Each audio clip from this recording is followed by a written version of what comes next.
2월 7일 동아일보 송평인 칼럼. 이게 똑같은 글이 만약에 한겨레나 경향에 실렸으면 제가 이거 안 골랐을 겁니다, 진짜로. 저 눈을 의심했어요. 동아일보가 굉장히 아주 강하게 읽어보셨죠? 이거 사실상 윤석열 대통령한테 정조준하고 직격탄 날린 거거든요. 이게 점잖게 쓴 것 같지만 상당히 이거 굉장히 뾰족한 글이거든요. 그래서 저 이거 만약에 한겨레나 경향에 실렸으면, 한겨레 경향은 맨날 하는 얘기니까 그런가 보다 하고, 또 이제 그래서 진보 매체에서 이걸 실었으면 전 진짜 안 골랐을 거예요. 근데 동아일보라서 골랐습니다. 예.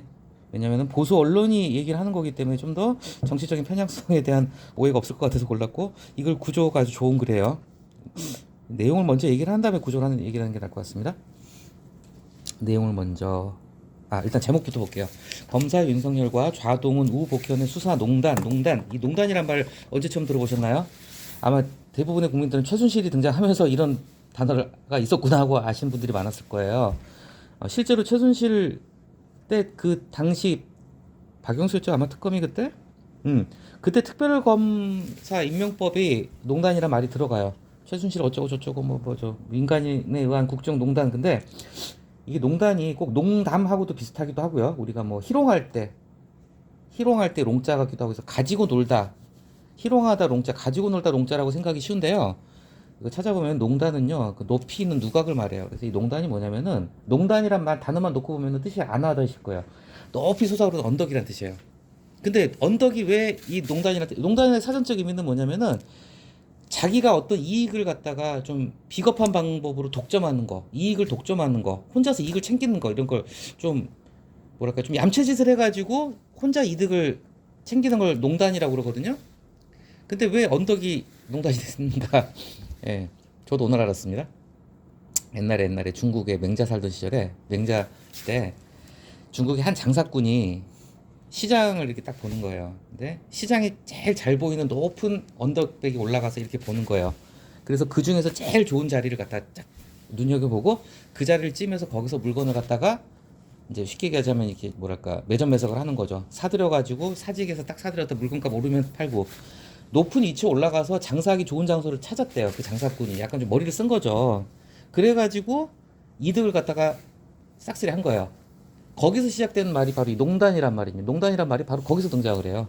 그래서 이 언덕이 그런 좀 얌체짓하는 이득을 보는 짓거리로 뜻이 변질이 된 거죠. 이게 재밌죠? 언덕이, 이거 농단 그러면 한자로 하면 그냥 언덕이에요, 언덕.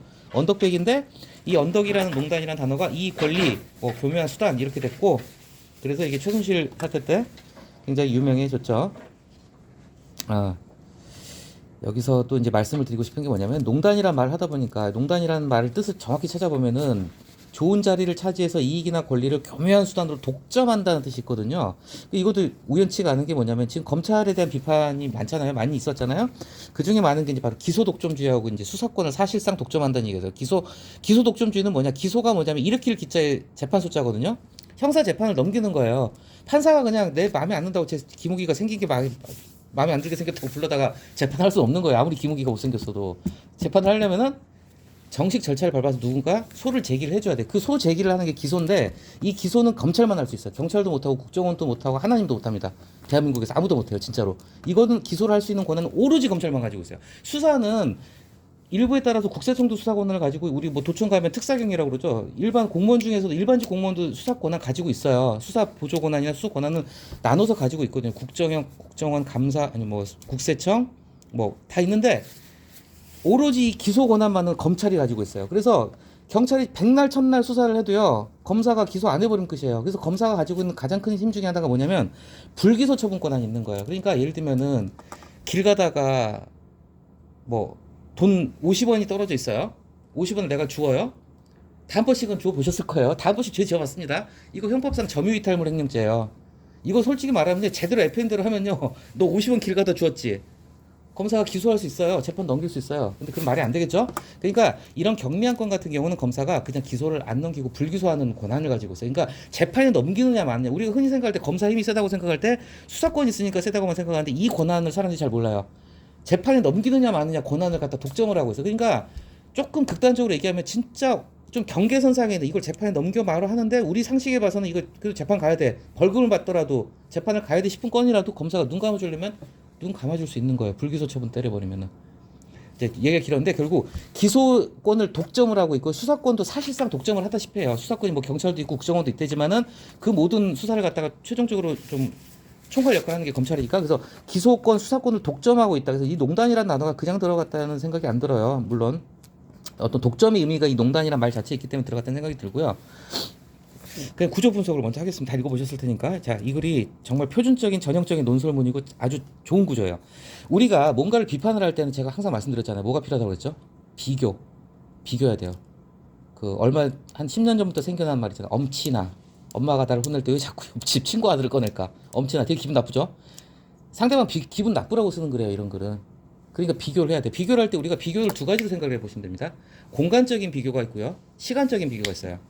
공간적인 비교는 예를 들면 타국의 사례겠죠. 일본 얘기 그래서 나와요. 공간적인 비교. 일본은 이렇잖아. 그 다음에 시간적인 비교. 너네 옛날에 이랬잖아. 한 대상에 대해서. 너네 검찰 이제 이따 보면 알겠지만 옛날에는 외과 수술식 수사를 했다 이거죠. 낚시 하듯이. 콕콕 집어내서. 근데 지금은 그냥 쌍끌이 몰고 그냥 저희만 어선을 끌고 가지고 싹쓸이 수사를 하니까 그것도 비판을 하는데 그래서 첫 번째 단락은 공간적인 비교라고 보시면 됩니다. 뭐 좀 거창하게 붙였지만 공간적긴 비교예요. 바로 이웃나라 일본 사례를 가져갔어요. 두 번째 단락은 옛날에 너네 특수부는 이렇게는 안 했어. 니네 선배들은 그러니까 홍준표가 쓴소리를 하는 거예요. 홍준표가 검사 대선배거든요. 윤석열 대통령보다 한참 전에 검사를 했던 사람이니까 홍준표 전 대표죠. 홍준표 전 대표 이런 말 했어요. 이재명 수사하는 거 보고 야, 수사 그런 식으로 하면 안 돼. 홍준표가 한마디. 옛날에 홍준표 시절에 홍준표가 옛날에 그 육공 황태자라고 했던 박철원 갖다 구속시켜서 감옥에 넣고 정말 그 모래시계 검사였잖아요. 근데 홍준표가 보기에 지금의 이런 수사 방식은 잘못됐다. 그래서 87년도 홍준표가 검사 생활하실 때 그때 옛날의 검찰은 이러지 않았다. 그래서 공간적으로 비교, 우수사례, 시간적으로 우수사례 비교 하나씩 먼저 얘기를 시작합니다. 그런 다음에 윤석열 한동훈은 박용수한테 못된 것만 배웠다 이거예요. 그래가지고 저인망식 그냥 쌍끌이 수사를 한다는 게 세 번째 단락. 그 결과 바로 엊그저께 나왔죠. 네 번째 검찰 체면 단단히 구역. 이거 솔직히 사람들이 관심을 갖지 않고 보면은 잘 모를 수도 있는데 자 이재용 삼성회장 무죄 받았어요. 지금 그리고 누구죠? 양승태 대법원장 역대 최초로 대법원장이 감옥을 갔단 말이에요. 근데 양승태 대법원장 무죄 받았어요. 이게 다 윤석열 한동훈 작품이에요. 두 사람이 수사한 거란 말이에요. 결국 무죄가 됐죠. 자 그 다음 단락에서는 차근 친절하게 그 다음 단락이죠. 삼성합병 무죄는 이 단락. 이 단락에서는 자 이재용 무죄에 대해서 이걸 갖다가 비판을 했어요. 그 다음 두 단락에서는 사법농단 양승태 대법원장 감옥 보낸 거 결국 양승태 무죄 받았어요. 이것에 대해서 비판을 해요. 그리고 나서 이제 마무리를 하고 그래서 뭔가 이런 어떤 이거는 비난에 가까운 비판이라고 할 수 있는 글인데 이건 정말 윤석열 대통령이 직격하는 글이거든요. 근데 이런 글을 쓰는 어떤 테크닉을 갖다가 정석적으로 보여주고 있어요. 일단은 뭔가를 비판하고 싶을 때는 엄친아를 데리고 오면 돼요. 우수 사례를 비교 대상 사례를 첫 번째 단락 볼게요. 뭐 다 읽어보셨을 테니까 이게 실제 이제 전 세계에서 검찰 권한이 가장 강한 나라가 일본하고 우리나라라고 그래요.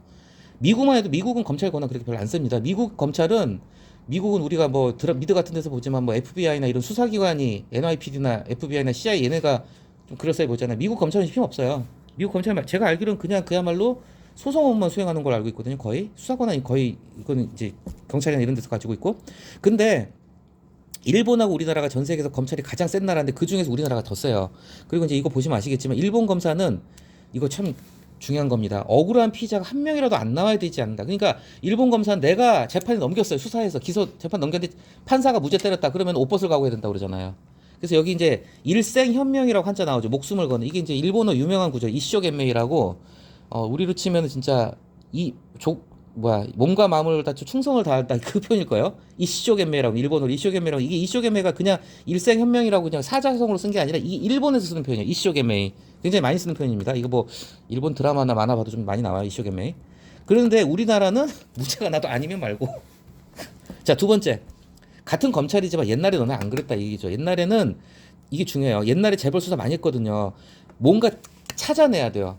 숨겨진 돈이 오갔거나 숨겨둔 돈 꿍쳐놓은 걸 직접 찾아가지고 그래야지 제대로 된 수사라고 인정을 받았다는 건데 이게 노무현 정부 박영수 대검부터 이것들이 이제 낚시를 안 쓰고 쌍끌이 이제 저인만 금으로 쓴다는 거죠. 이런 식으로 털면 안 걸릴 기업이 없다. 자, 이건 좀 자세히 얘기 안 하겠습니다. 너무 길어지니까 배임죄 부분은 이거는 기업인들이 칠색팔색 하는 게 이게 배임죄예요. 그리고 매일경제나 이런 좀 경제지에서도 배임죄에 대한 비판을 많이 해요. 뭐냐면은 전에 제가 직권남용죄 말씀드렸을 거예요. 직권남용죄 그 이제 박근혜 탄핵되고 나서 이제 박영수 특검을 중심으로 해가지고 이제 전 정권을 갖다 손을 봤잖아요. 그때 조윤선 문체부 장관 감옥 갔죠. 그때 감옥 갔던 게 뭐예요? 연예계 블랙리스트 작성, 그게 주요한 이유였거든요. 근데 연예계 블랙리스트 작성했다고 감옥 간다는 조항은 어디를 봐도 없어요. 그래서 일반적으로 간 거예요. 직권남용죄. 근데 말씀드렸나 모르겠는데 이 직권남용죄라는 게 걸면 걸리는 거예요, 그냥. 배임죄도 마찬가지예요. 배임죄도 되게 애매해요. 우리가 배임죄하고 제일 비슷한 게 횡령죄인데, 횡령죄는 이렇게 보시면 됩니다. 예를 들면은 제가 김우기가 나한테 예를 들면은 잠깐만 좀 맡아줘 하고, 예를 들면은 뭐 귀금속을 맡겼다, 돈을 맡겼다. 근데 제가 그걸 쓱싹 했다. 맡겨놓은 물건 쓱싹. 이게 횡령이잖아요. 배임은 횡령하고 구조는 똑같아요. 구조는 똑같은데 배임은 이게 물건이 아니라 이익이나 권리일 경우에 배임죄로 가는 거거든요. 근데 너무 길어지니까 짧게 말씀드릴게요. 이 배임죄라는 게 조금 규정도 모호하게 돼 있고, 이것도 걸면 걸리는 거예요. 약간 마법의 칼처럼 쓸 수 있는 그런. 그래서 기업들은 이 배임죄에 대한 불만이 되게 커요. 그래서 여기 이제 중간에 그런 얘기 나올 거예요. 서양에선 배임을 아예 형사범죄로 취급도 안 한다. 근데 우리나라는 배임죄를 갖다가 마법의 칼로 검찰이 쓰고 있다. 자세히 보시면요, 기업인들 감옥 가는 거 보면요, 거의 다 배임이에요. 배임. 뇌물 주거나 받거나 아니면 배임으로 들어가요. 배임이 뭐냐면은 자기가 기업 뭐 이사거나 대표이사거나 하면서 기업에 손을 끼쳤다는 거죠. 쉽게 얘기하면 이렇게 생각하시면 될 것 같아요. 뭐 제가 지금 배임죄 적당한 예가 생각 안 나는데, 예를 들면은 내가 사장이라 하더라도 주식회 사람에게 분리가 돼야 되잖아요. 근데 예를 들면 회사에서 대출을 갖다가 회사 명의로 대출을 받아가지고 그걸 갖다가 딴 사람한테 이익을 주게 한다든가, 뭐 흔히 봤을 때 이런 게 배임인데, 아무튼 좀 배임죄에 대한 논란은 좀 있습니다. 이건 이제 논의 중심은 아니니까 넘어갈게요. 자, 세 번째 달라. 윤석열, 한동훈 두 사람은 바로 박용수 밑에서, 이 박용수라는 분도 기고하죠. 한때 스타였어요, 진짜. 박근혜 대통령 감옥에 넣고 정말 그 특검을 했던 사람인데, 얼마 전에 1월 초인가 보석으로 풀려났어요. 그 전에 감옥에 계셨습니다, 이분. 감옥 갔어요, 이분도. 참 기고해요, 진짜. 박용수 밑에서 수사를 배웠고, 금감원장이라는 그 이복현도 그 밑에서 배웠다. 여기 나오죠. 외과 수술식 수사가 뭐냐면 핀셋으로 도려내듯이 필요한 부분만. 그러면은 괜히 불려나가가지고 참고인 조사 받을 사람도 많지 않을 거고, 압수수색도 과하게 하지 않을 거 아닙니까. 이게 어떻게 보면 정석이죠. 외과 수술 딱 그 부분만 도려내는. 그런데 이게 쉽게 얘기하면 물고기 잡는다 치면 낚시예요, 낚시. 딱 그 물고기 하나만 잡는 거죠. 낚시는 한 번에 한 마리밖에 못 잡잖아요, 그죠? 그런데 지금은 어떻게 한다? 예, 저인망식. 그물을 갖다가 그냥 펼쳐가지고 그냥 바닥을 훑어버리는 거예요. 그러면은 잡아야 될 놈만 잡히는 게 아니라 죄 없는 사람도 잡힐 수 있는 거고, 여러 가지 부작용이 생기겠죠? 그리고 걸릴 때까지, 뭐 하나 나올 때까지, 뭐 이건 제가 정치적으로 말씀드리는 게 아니라, 뭐 예를 들면 조국 뭐 압수수색은 뭐 수백 번 했다, 이재명 수백 번 했다, 이런 얘기 나오죠. 그래서 이건 제가 한 얘기가 아니라 홍준표 전 검사죠. 홍준표 전 검사도 비판을 했던 부분이에요. 자, 빨리 갈게요. 죄송합니다. 그래서 얼마 전에 나온, 둘 다 같은 날이었나? 하나는 이재용 무죄, 하나는 양승태 대법원장 다 무죄 나왔어요. 물론 무죄 나온 걸 비판하긴 해요. 한겨레 경향에서는 어떻게 이걸 무죄라고 하냐, 무죄라고 할 수 있느냐, 법원이 자기 식구 봐준 거 아니야, 대선배 봐주기 한 거 아니야, 이렇게 얘기를 하는데, 어쨌건 다 무죄 돼서 중요한 건 뭐냐, 이 수사를 누가 했냐? 대한민국에서 가장 힘센 두 사람이 했습니다. 윤석열, 한동훈 두 사람이. 그래서 읽어보셨겠지만 그 다음 달랑 그것만 설명하겠습니다. 이걸 갖다 이제 구체적으로 풀어준 거예요. 이게 뭐냐면, 이게 삼성 사건 무죄는요, 이건 약간 좀 과장해서 표현하게 됐지만, 박근혜 대통령이 감옥 간 핵심이 뭐냐면 뇌물죄였거든요. 뇌물죄. 최순실 감옥 간 게 뇌물죄였어요. 뭐냐면 이때 아시죠? 이재용이 뭘 사줬죠? 정유라한테 말 사줬잖아요. 말. 이게 뇌물이었어요. 말이 아시죠? 말 엄청 비싸잖아요. 말은 이거 그냥 우리 생각하는 멍멍이 아니에요. 그렇게 말을 사주고 뇌물을 줬다는 걸로 했는데, 이 이제 그 전제가 된 게 뭐냐면은, 뭐 저기 뭐 제일모직하고 삼성물산 합병 이 사건이었는데, 이 근거가 되는 뇌물죄 근간이 되는 삼성 합병이 무죄가 돼 버리면은 도미노처럼 다 흔들릴 수가 있다는 그 얘기를 하는 거예요. 뭐 이거 보셨을 테고. 그다음 두 번째, 두 달락에 이어서 사법농단 수사. 이게 사법농단 수사가 뭐냐면은 이제 재판을 정치적으로 했다, 이런 이유로 특히 양승태 대법원장 기소를 했는데 그걸 무죄 나왔어요. 빨리 넘어가겠습니다. 자, 이제 여기서부터 이제 굉장히 매서운 얘기가 시작됩니다. 자, 검찰 안 잡아들인 사람이 없죠. 뭐 대통령도 다 감옥 보냈어요. 재벌 총수 다 잡아봤어요. 이 정도 보냈어요. 딱 하나 있어요. 대통령까지 잡았는데 못 잡아본 사람이 하나 있다면 대법원장이다. 그래서 굉장히 시니컬하게 비판을 하죠. 사실 그래요. 법원은 늘 검찰에겐 가비. 이거 맞는 말입니다. 사실은. 뭐 좀 여담이지만, 지금은 로스쿨이지만 옛날에 이제 사법시험 붙어가지고 학교 가면 이제 사법연수원 2년 수료하면은 성적순으로 잘라요. 근데 1등은 다 법원으로 갑니다. 상위권, 성적 상위권은 그러니까 사법연수원 수석 졸업하면은 다 판사로 가요, 무조건. 아직까지도 그래도 법원이 조금 더 위에요. 위상 자체가. 예. 근데 자꾸 여담하면 안 되는데, 사법시험 수석하고 법원 안 가고 검찰 간 사람이 있었어요. 누굴까요? 우리 많이 다뤘는데, 원희룡. 국토부 장관. 원희룡 국토부 장관 사법시험 수석했는데 모르겠다. 연수원 수석했는지 모르겠어요. 어쨌건 검찰 갔어요. 그래서 모든 권력이 검찰 아래에 있음을 확인하고 싶은 욕망, 여기서부터 굉장히 세게 까는 거예요. 그래서 검찰을 대차게 까는 거죠. 읽어보셨죠? 자, 잘못된 수사를 한, 일본 같았으면 옷을 벗어야 되는데 그런 무죄 판결이 난 수사를 했던 검사가 대통령이 되고 그 검사가 법무부 장관이 되고 그 검사가 금감원장 되고 이런 세상이 올 줄은 몰랐다. 이게 나라냐? 굉장히 이거 세게 까는 거예요. 그러면서 마지막 단락에 결국 정리했죠. 정작 수사 받아야 될 건 너네 자신이다. 너네 스스로다. 검찰의 수사농단을 제대로 좀 수사하자. 깜짝 놀라서 동아일보가. 자, 짧게 말씀드릴게요. 손준성, 김웅 고발 사주 사건. 이거 뭐냐면은 손준성 이분은 역사책에 기록이 남을 거예요. 1호예요. 검사로서, 대한민국 검사로서 탄핵 소추 의결을 받았어요. 지금 헌법재판소에 걸려 있어요. 근데 탄핵될 가능성이 좀 높아졌어요. 엊그저께 이분이 1심에서 징역 1년 받았어요. 손준성이라는 사람이 어떤 사람이냐면 윤석열 대통령 한동훈 장관의 최측근 검사예요. 이분도 되게 젊어요. 73년생인데 한동훈 윤석열의 최측근 중에 측근인데 이 사람이 왜 지금 손준성하고 김웅이 이게 고발사주 사건이 뭐냐면 윤석열이 대통령 검찰총장을 할 때 검찰에서 얘를 갖다 혼을 내주고 싶어요. 누구? 유시민하고 최광욱. 지금 민주당 의원 하다가 지금 얼마 전에 의원직 상실한 최광욱 씨하고 유시민 알죠? 작가 보건복지부 장관 얘들 혼내주고 싶은데 혼내주고 싶어도 이걸 갖다가 검찰이 직접 수사하는 것처럼 얘네 부르면 모양새가 그래. 정치적으로도 많이 나오겠죠. 그러니까 당시 미래통합당에다가 야 고발해. 니네가 고발해. 그럼 우리가 조져줄게. 그래가지고 짜고 친 고스톱판이 이게 고발사주 사건이에요. 그래가지고 손준성이라는 당시 그 검찰 간부였죠. 검찰 간부가 고발장을 직접 만들어가지고 이 김웅한테 전달. 김웅이 당시 미래통합당 의원이었어요. 그래가지고 손준성이 김웅한테 전달하고 김웅이 당에 전달해서 결국 미래통합당이 유시민하고 최광욱을 고발합니다. 그러고 갔다가 그래 잘 걸렸어. 그래 우리가 수사해줄게. 이래가지고 그러니까 짜고 치는 시나리오를 만들고 했다는 게 이거 고발 사주 사건인데 이거 아직 결론 안 났어요. 근데 1심에서 엊그저께인가? 이거 엊그저께요. 1심에서 이거 이제 참고로 검찰이 수사한 게 아니라 공수처에서 수사한 거예요. 공수처 비수사처. 그래서 지금 검찰이 셀프 수사를 못 하니까 공수처라는 걸 만들었는데 공수처가 지금 이제 허수아비가 돼가지고 지금 너무 얘기가 길어집니다. 아무튼 그래서 손준성이라는 사람은 역사책 이름이 남을 수도 있어요. 최초로 검사로서 이게 참 불명이지만 헌법재판소에 의해서 파면이 될 수가 있는 사람인데 지금 1심에서 징역 1년 받았고 법정 구속은 안 됐지만요. 아무튼 그래서 자 똑같은 표현 썼습니다. 니네 검찰이 그동안 수사를 어떻게 했다고요? 저인망 그물이었죠. 자 니네도 한번 그물로 한번 훑어볼까? 그럼 너네 뭐 나올까? 한번 좀 확인해보고 싶은 기분입니다. 굉장히 센 글입니다. 이거 센 글이고 굉장히 뭐랄까 뭔가를 갖다 비난하고 비판하는 글. 그러니까 이런 거는 아무나 쓰는 게 아니에요. 논설위원회는 되니까 쓰죠. 잘 쓴 글입니다. 이런 건 아주 너무 길어지지 않고 30분 안에 컷하겠습니다.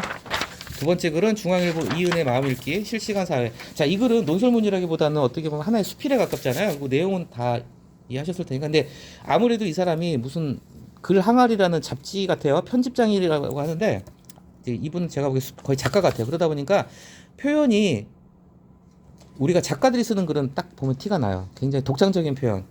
우리가 접하기 힘든 표현들, 언뜻 한 번 읽어서 뜻이 해석이 안 되는 표현들을 씁니다. 이게 작가의 자랑질일 수도 있고요. 아니면 또 작가는 흔치 않은 말, 여기도 동어반복 얘기가 나오지만은 흔한 표현을 쓰지 않기 위해서 굉장히 노력한 사람들이 작가예요. 한 줄 쓰기에 사루 걸려요. 그렇기 때문에 작가들은.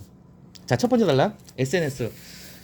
뭐 저도 거의 안 하는 편인데 그냥 구경만 합니다. 페이스북. 근데 페이스북 이거는 이제 뭐 많이 경험도 해보셨고 들어보셨을 거예요. 어떤 이게 SNS의 속성이에요. 페이스북이나 인스타그램이나 그쵸? 뭐 다 읽어보셨을 테니까요. 밑에 박스에 간단하게 나왔죠. SNS 여기서 성정은 뭐냐면은 자신의 고유한 성격이나 정서를 얘기하는 거예요. 성격하고 정서를 합쳐서 성정이라고 그래요. 성격, 정서. 자신의 어떤 감정이나 성격, 그렇죠? 자, 성정이 망가진다. 그리고 뒤에 계속 나오지만은 찰나적이고 순간적인 SNS 우리가 인스타 게시물 볼 때 그거 천천히 1시간 들여서 봅니까? 안 보잖아요. 몇 초에 눈이 머무는 건 다 몇 초입니다. 그리고 마찬가지로 쇼츠 영상도 마찬가지로 몇 초짜리고. 그러니까 그런 것에 정말 이렇게 반복적인 짧고 뒤에 나오지만 얕은 깊이가 없잖아요. 그런 것들은 깊이가 없고 얕은 감정 반복에 길들여진다. 이게 지금 실시간 사회. 그래서 실시간 사회라고 하는 거예요. 실시간 사회라는 게 뭐냐면은 좋은 뜻이 아니라 자꾸 사회가 어떻게 보면은 초치기로 가고 있다는 거죠. 아주 그냥 순간적인 찰나적인 어떤 자극에 노출이 돼가는 그런 세상. 실시간이라는 뜻이 이제 그런 뜻에서 나온 거죠.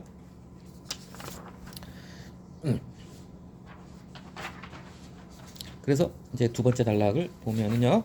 일희 일비 감정이 일상을 지배한다. 초단위로 아까 말씀드렸죠. 양극단을 널뛰면서 통합된 자아를 형성하지 못한다. 그리고 얕게 부여하는 것 같다. 깊이가 없다는 거죠. 희로애락의 이모티콘으로 표준화. 이것도 저는 좀 감탄하면서 봤습니다. 아, 그렇구나. 이걸 생각해 보시면 될 것 같아요. 이모티콘으로 표준화돼 있다. 어, 이런 생각이 들어요. 우리가 이제 카톡 같은 거 할 때 이모티콘을 많이 쓰잖아요. 이모티콘 하나면 다 해결이 돼요. 나 기분이 어때? 뭐 이런 게 다 보이잖아요. 즉흥적이라는 거죠. 굳이 설명을 안 해도 된다는 거. 약간 그런 거.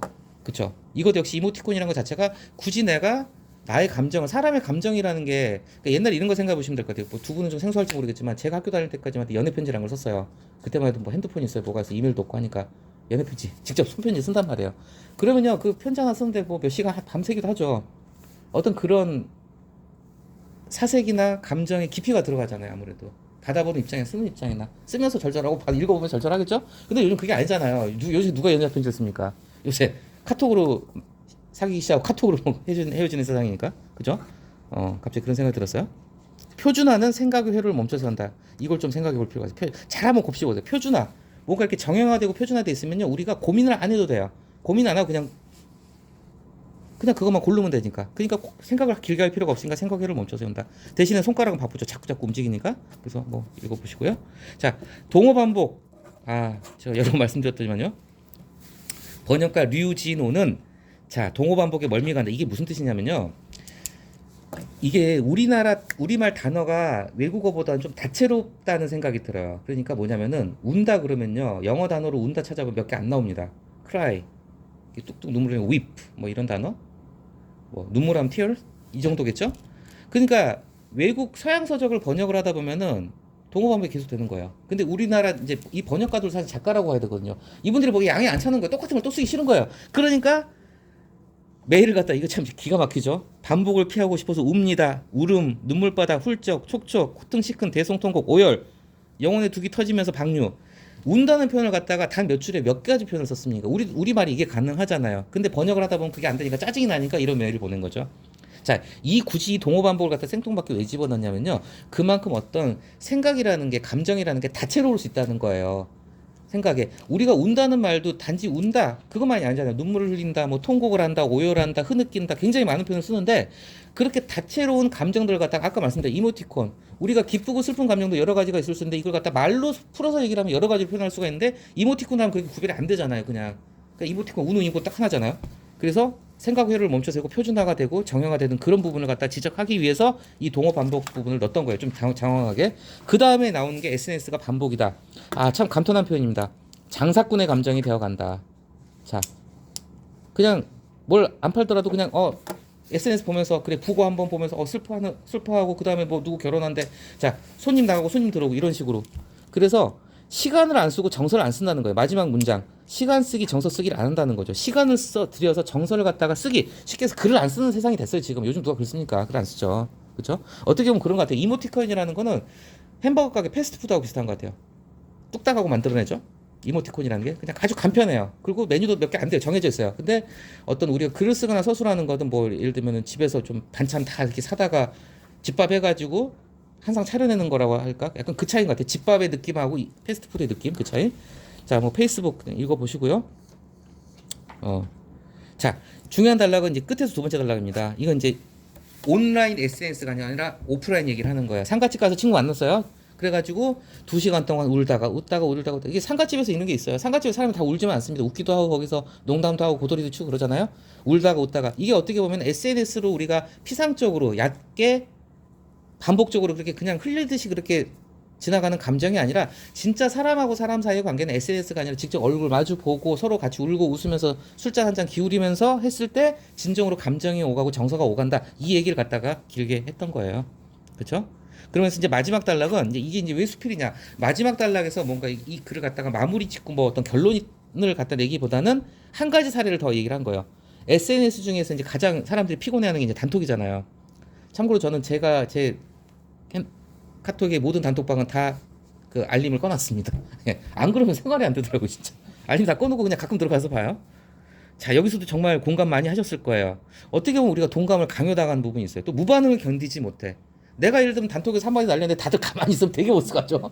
누군가 한 사람이라도 뭐 이거라도 눌러주든지 뭐라고 뭐 공감 표시라도 해줘야 될 것 같죠. 그러니까 이런 게 서로 품앗이를 하다 보니까 마음에도 없는 어떤 동감의 그냥 상투적인 멘트를 날리기도 하고 그러죠. 사실 많이 그래요 우리가 사실. 그쵸. 그래서 그런 점에서 좀 좀 네, 아무튼 뭐 이렇게 해서 여기까지 보겠습니다.